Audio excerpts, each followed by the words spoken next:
Yesu nashimwe abakunzi b'urukundo gatatu TV ndabaramukije mwese ndaramukije ababa mu bihugu bitandukanye aba mu Burundi ababa mu Rwanda muri Australia muri Amerika mbese muri Malawi muri Mozambique muri Tanzania muri Kenya kuri murankurikirana Uwiteka Imana nabaha umugisha ndashuhuje rero inshuti zanjye zose ndabaramukije mwese kandi nkabashuhuje n'abantu bari mu magurupe nyoboye n'ubu ngubu mfite igrupe nshasha yo kuri WhatsApp yitwa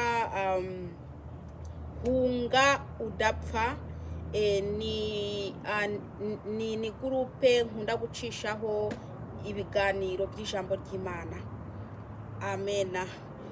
Nukuri ndashuhuje abantu bose bari mu magurupe nyoboye ndabakunda cyane. Uwiteka Imana azabahe iherezo ryiza. Uyu munsi ndabazaniye ubutumwa bwiza. Ijambo tugiye kuganiraho uyu munsi, ijambo Imana yampaye ngo ndakuzanire wewe mwene data, ni ijambo rivuga ngo umunyabyaha azabona ibara. Iryo niryo jambo ndarimaranye igihe narihawe, ariko noneho uyu munsi ni umunsi mwiza kugira ndagira iki ndarishikirize ba nyeneryo. Amena. Umunyabyaha azabona ibara.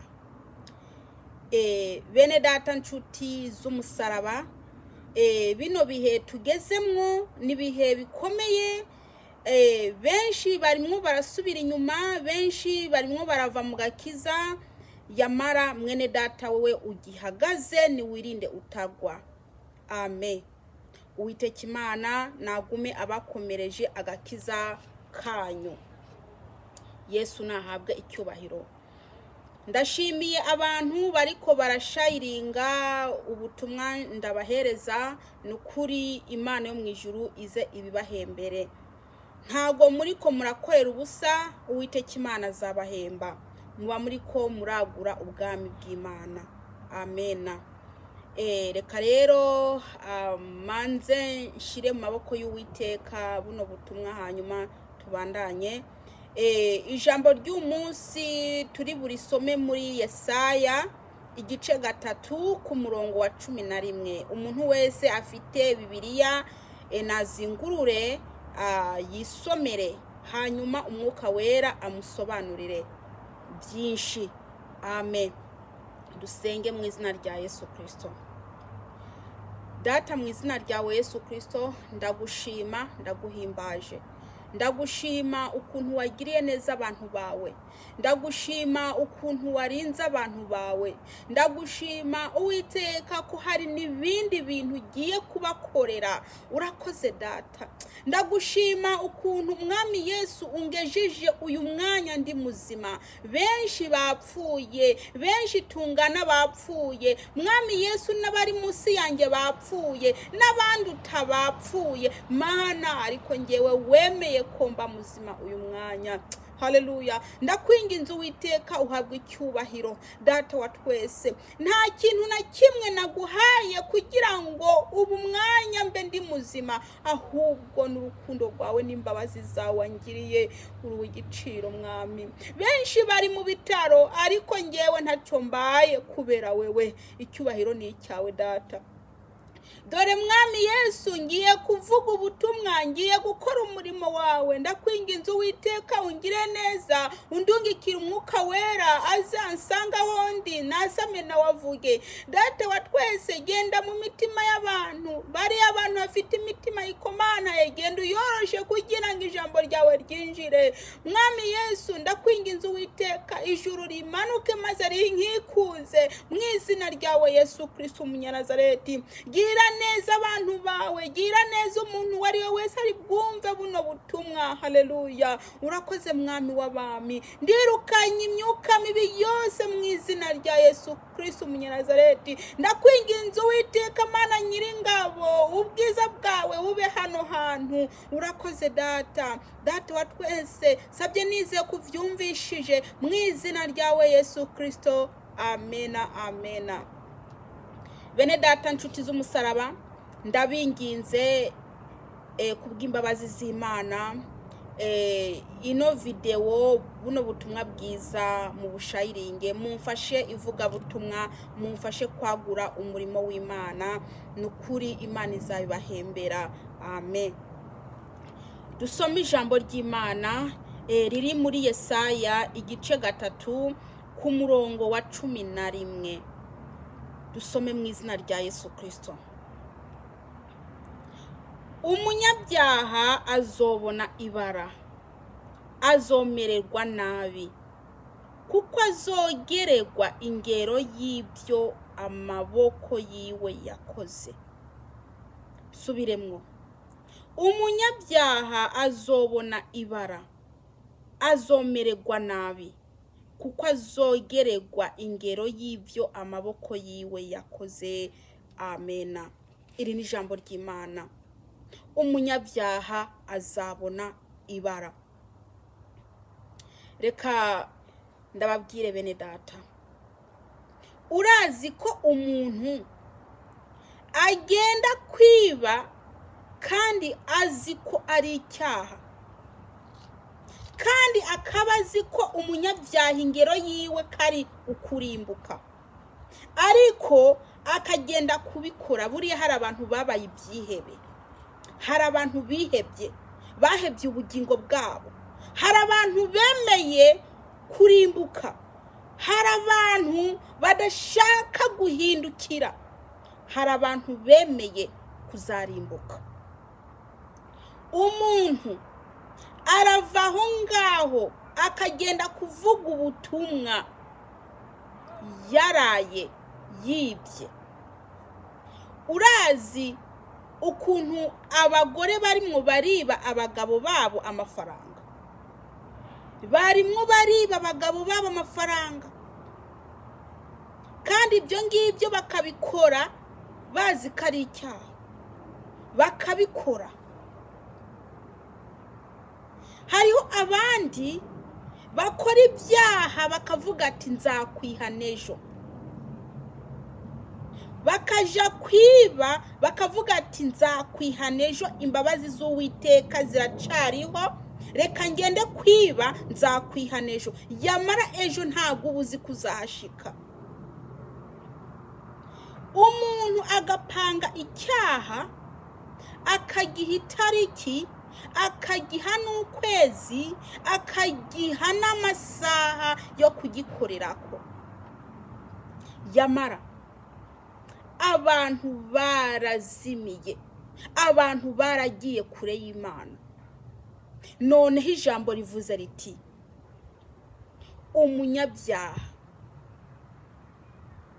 umunyabyaha azarimbuka,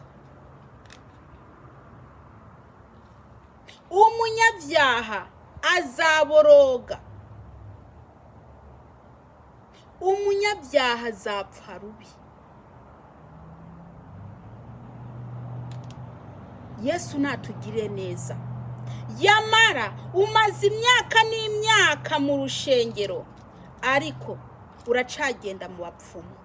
Mbega birashoboka ko mwiba mukica, mugasambana, mukarahira ibinyoma, mukonsereza Bayali imibavu, maze mukaza mugahagarara mu ngoro yitirirwa izina ry'Uwiteka, mukavuga muti murakijijwe, kandi muti byagezwe Imana yabahaye. Muraririmba mukavuga muti murakijijwe, kandi muri abasambanyi ruhebwa.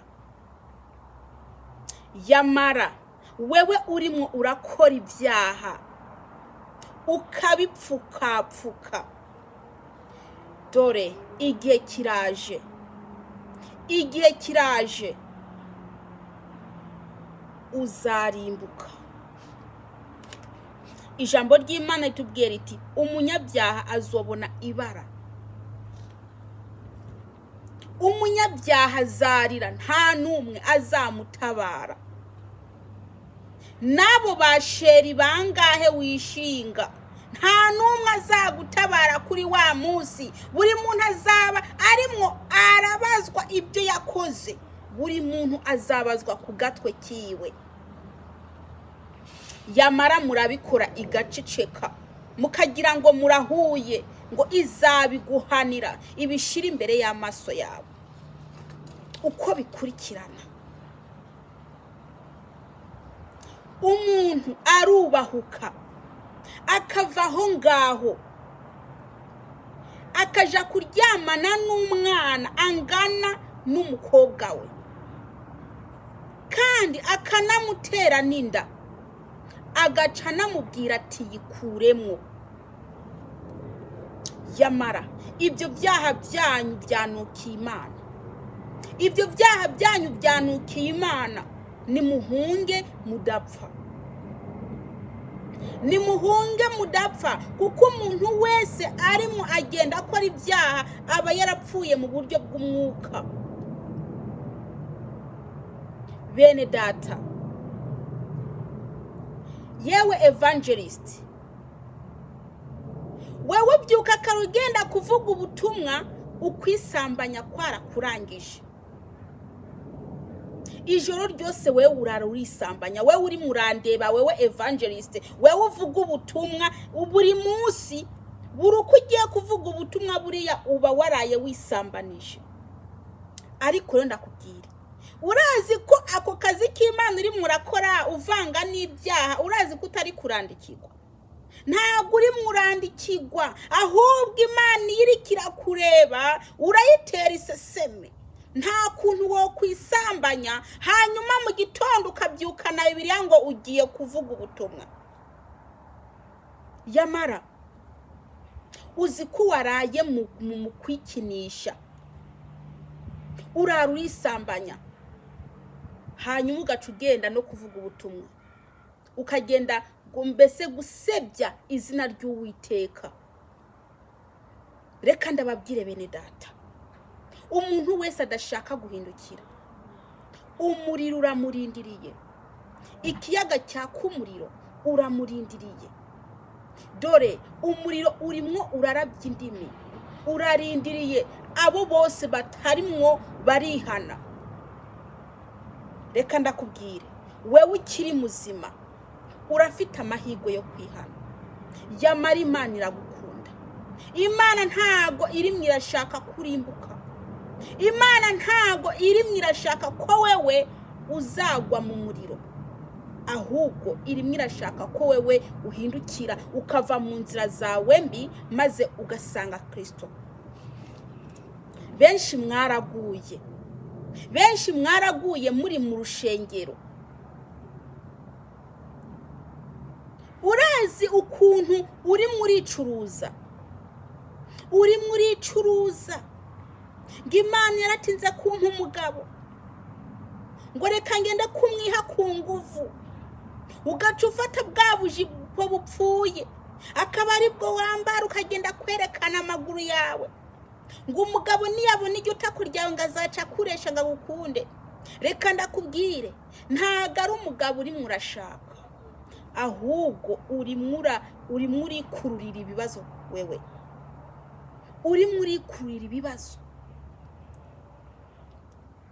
Gutuza byarabananiye, muri ko muragenda mwicuruza, amabere muranikira, muri ko murereka abasore ko mufite amabere meza manini mato.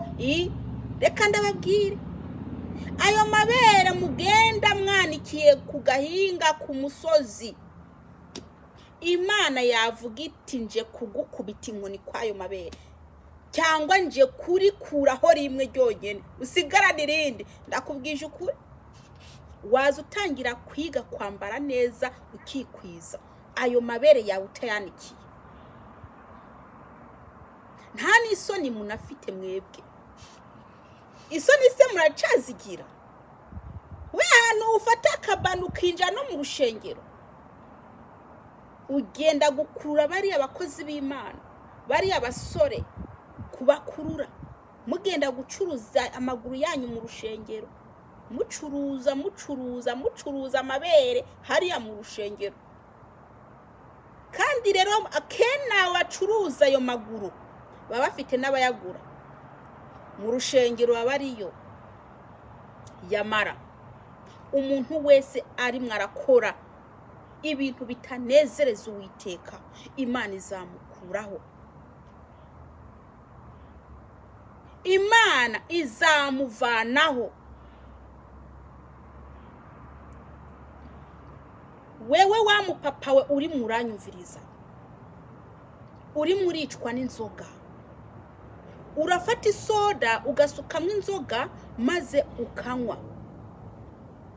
Yamara nimuhindukire Kristo, nimuhindukire. Niba mudashaka kwihana, aho uzaja urahazi. Muri ko murata abagore banyu, mukagenda kwigira udusore tukiri duto, maze kwambara mugaca mwamba uducupa, agacupa mukicomeka mu gacupa, udushati mukamba dushati tw'abana, kandi ufite abana 7 hariya mu kijiji. Ukagenda ukavuga ngo uri umusore, ukagenda kuresha umukobwa akiri sugi umubwira ko uri umusore. Yamara ibyo byose muri ko murakora, Imana yayibonesheje amaso ye abiri. Imana yabibonesheje amaso abiri. Nimuhindukire. Abagore muri ko murata abana banyu n'abagabo banyu, mukiyambika utumini, mukiyambika utunuzanyu udusengeri, amaguru ngayo hanze. Reka ndababwire, mukagenda ahantu batabazi, mukagenda kwigira abakobwa bakiri bato, bakiri amasugi, mukagenda kubesha ko mukiri bato naho muri abakecuru. Utaye umugabo wawe hariya n'abana barimo bararira, ugiye gushaka uwundi hariya batakuzi. Nyamara ibyo muri ko murakora byanukiye Imana, byanukiye Imana. Nimuhindukire. Imana yo mu ijuru irimo irashaka ko muhindukira mukava mu byaha.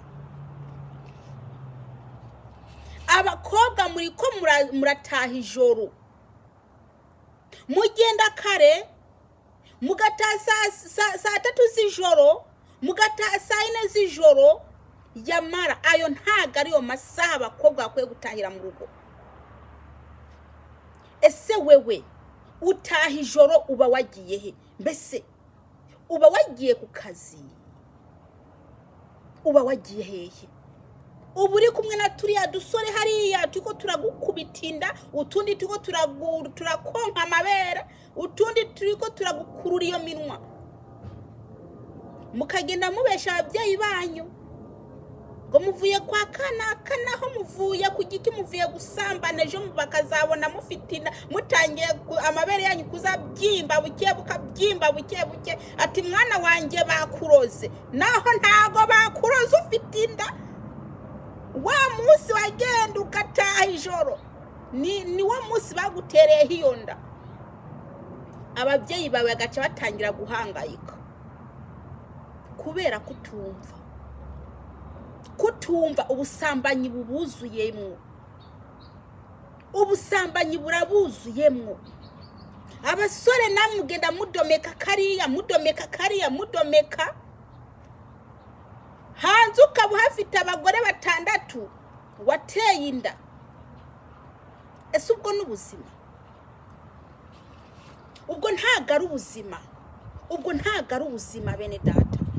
Nimuhindukire Kristo, nimwihane, kuko ubwami bw'Imana bwegereje. Abanyabyaha bazaronka amarushwa, abanyabyaha bazababara, abanyabyaha bazababazwa. Yamara kuba uri muzima, nukumbura uhindukire, nukumbure ureba aho wakosheje, aho waguye, maze ubyuke. Naho ubundi mwene data, dore igihe kiraje cyaka nk'itanura, abibone bose n'inkozi z'ibibi zose uzabatongora nta gashitsi cyangwa agashami uzabasigarana. Niko Uwiteka yavuze, niko Uwiteka yavuze, niko Uwiteka yavuze. Bene data, nimuhindukire Kristo. Udashaka kwihana arazi yazaje. Inyigisho ndabahereza ntago muzikunda, yamara n'umuti ari kuravura.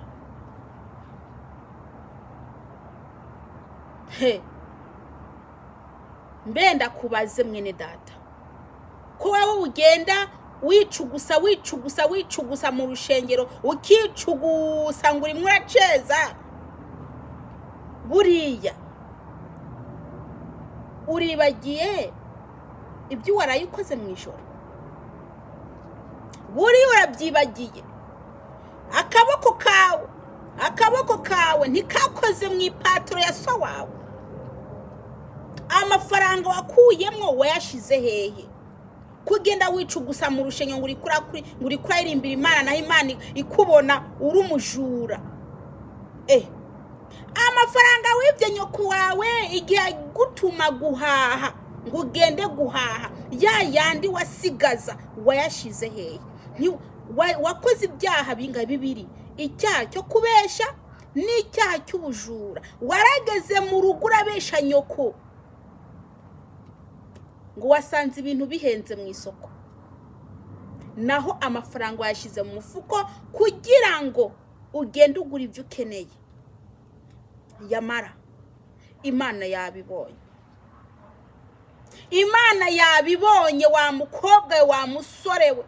Imana yabonye ukuntu hagara hejuru nyoko wawe ukamutuka. Imana yabonye ukuntu hagara so wawe hejuru ukamutuka, ukashaka no kunamukubita. Imana yabonye ibyo uri kurakora, hanyuma ukava aho ngaho ukagenda kudiyakona, ukibagira ibyo warayukoze. Imana ishaka ko ibyo bintu bita ukihana.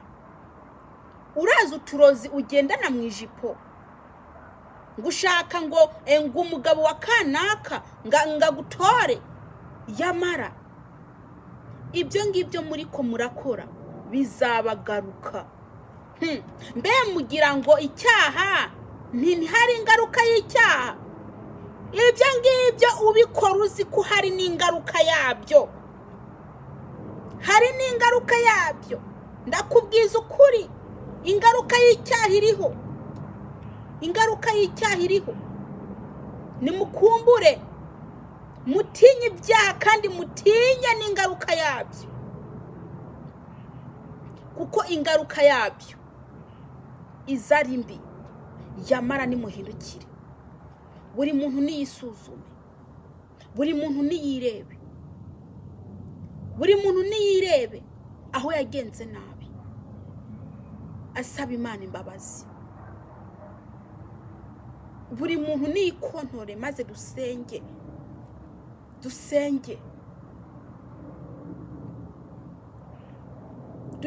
bene data.